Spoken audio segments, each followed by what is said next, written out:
ஒரு ஆசிரியருக்கு கொரோனா வந்துச்சு. ஒரு மாணவன் ஃபோன் பண்ணுனா, டீச்சர் உங்களுக்கு கொரோனான்னு கேள்விப்பட்டோம், சீக்கிரம் குணமாகணும் டீச்சர். அந்த டீச்சர் கேட்டாங்க, எனக்கு கொரோனான்னு எப்படிப்பா உனக்கு தெரியும்? நாங்கள் இன்னும் பள்ளியில் தொடர்போடு இருக்கிறோங்க டீச்சர், அங்கே தான் சொன்னாங்க சீக்கிரம் குணமாகணும். என்னோட ஒரு 4-5 மாணவர்கள் உங்களோடு பேசுகிறாங்க டீச்சர், பேசுங்க. ரெண்டாவது ஒரு மாணவன் பேசினான். அவனோட பெயர் ராஜ்குமார். அவன் சொன்னா, டீச்சர் என்னை ஞாபகம் இருக்குங்களா? இந்த வருஷம் இந்த செட்டு நான் உங்ககிட்ட படித்தேன் டீச்சர், ஞாபகம் இருக்கான்? டீச்சருக்கு கொஞ்சம் ஞாபகம் வரல. டீச்சர் நல்லா யோசிச்சு பாருங்க, ஸ்கூல்லேயே ஃபர்ஸ்ட் அண்ட் பெஸ்ட் நான் தான், ஸ்கூல் ஃபர்ஸ்ட் நான் தான். தினந்தோறும் என்னை பாராட்டுவீங்க, தினந்தோறும் ஏதாவது பரிசு எனக்கு எல்லா டீச்சரும் கொடுத்துட்டே இருப்பீங்க. ஞாபகம் வருதா டீச்சர்? வந்துடுச்சு. ராஜ்குமார் எப்படி இருக்கிற, என்ன செஞ்சிட்டு இருக்கிற கேட்காங்க. இவன் சொல்றேன், நான் ஒரு பெரிய கம்பெனியில மாசம் 3 லட்சம் சம்பாத்தியத்தில் இருக்கிறேன் டீச்சர்.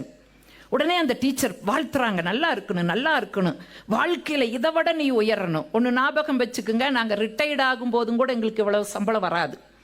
ஆனால் எங்ககிட்ட படித்த பிள்ளைகள் வாழ்க்கையில் இவ்வளவு உயர்வில் இருக்கும்போது பொறாமைப்படாமல் வாழ்த்துகிற ஒரே ஒரு உள்ளம் ஆசிரியர் உள்ளம். வாழ்த்துறாங்க, நல்லா இரு நல்லா இரு, இதை விட நீ உயர்வுக்கு வரணும். அப்புறம் ஒரு 2-3 பையங்க பேசினாங்க. இப்போ டீச்சர் முதல்ல ஃபோன் பண்ணானல்ல, அவனை கேட்டாங்க, இப்போ நீ தானே ஃபோன் பண்ண, உன்னை பற்றி நீ எதுவுமே சொல்லலையேன். அப்போ அந்த பையன் சொன்ன, என்னை பற்றி என்ன டீச்சர் பெருசாக சொல்கிறக்கு இருக்குது, லாஸ்ட் பெஞ்சில் தான் உட்காந்துருப்பேன். லாஸ்ட் பெஞ்சுனாலே நாங்கள் மாப்பிள்ளை பெஞ்சுன்னு வச்சுருக்குறோம். அங்கே ஒன்று எந்திரிச்சாலே வில்லங்கம் எந்திரிக்குதுன்னு அர்த்தம். அதனால் அப்படியே வகுப்பு முடிச்சுட்டு, எனக்கு இந்த அறிஞர் அண்ணாவுடைய அடுக்குமொழி ரொம்ப பிடிக்கும்.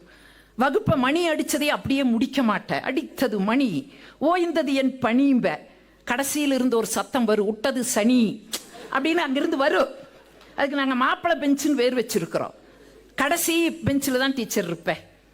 வகுப்புலேயே ரொம்ப உயரமான பையன் நான். ஆனால் அப்பப்போ உயரம்பத்தில் என்னை வேற பெஞ்சு மேலெல்லாம் ஏற்றி நிறுத்துவீங்க. யாருக்கும் கண்ட்ரோல் ஆக மாட்டேன் டீச்சர். கிளாஸ் விட்டு நிறைய டைம் என்னை வெளியே அனுப்பிச்சிருவீங்க.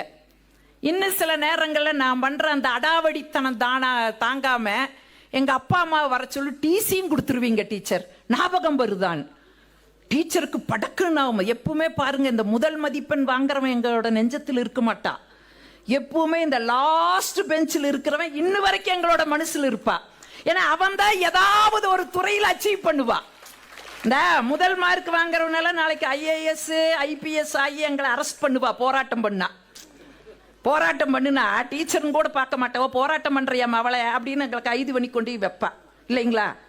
இவன் தான் ஏதாச்சும் ஒரு அதிகாரியா வந்திருப்பா, வக்கீலா வந்திருப்பா, நம்மளை ஜாமீன் அவன் தான் எடுப்பா, இந்த லாஸ்ட் பெஞ்ச். அதனால எப்பவுமே எங்க மனசுல அவன் தான் இருப்பா.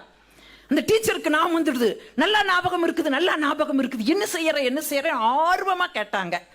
அவன் சொன்னான், துபாயில் ஒரு 3000 பேர் வேலை செய்யற ஒரு நிறுவனத்துக்கு நான் முதலாளியா இருக்கிறேன் டீச்சர்னா. டீச்சர் அசந்து போயிட்டாங்க. போயிட்டு அடுத்தது சொன்னான் பாருங்க, இந்த 3 லட்சம் சம்பாத்தியம் வாங்குறான் பாருங்க ராஜ்குமார், அவன் என்கிட்ட தான் டீச்சர் வேலை செய்யறான்னு சொன்னாங்க.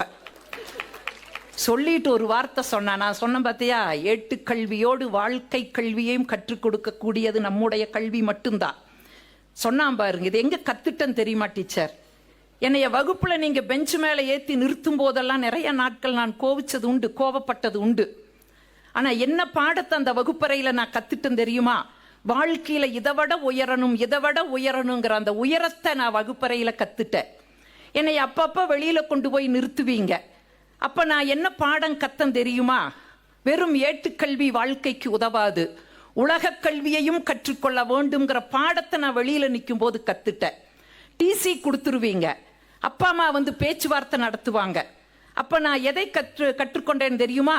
எவ்வளவு சிக்கல் வந்தாலும் எவ்வளவு பிரச்சனை வந்தாலும் பேச்சுவார்த்தை நடத்தினால் ஜெயிக்க முடியுங்கிற பாடத்தை இந்த வகுப்பறைக்குள் நான் கற்றுக்கொண்டேன் டீச்சர் அப்படின்னு சொல்லி, இன்னைக்கு 3000 பேர் வேலை செய்யற ஒரு நிறுவனத்திற்கு நான் முதலாளியாக இருக்கிறேன் என்று சொன்னால், ஒன்று ஞாபகம் வைத்துக் கொள்ளுங்கள், கற்பது ஒரு பொழுதும் வீணாகும்.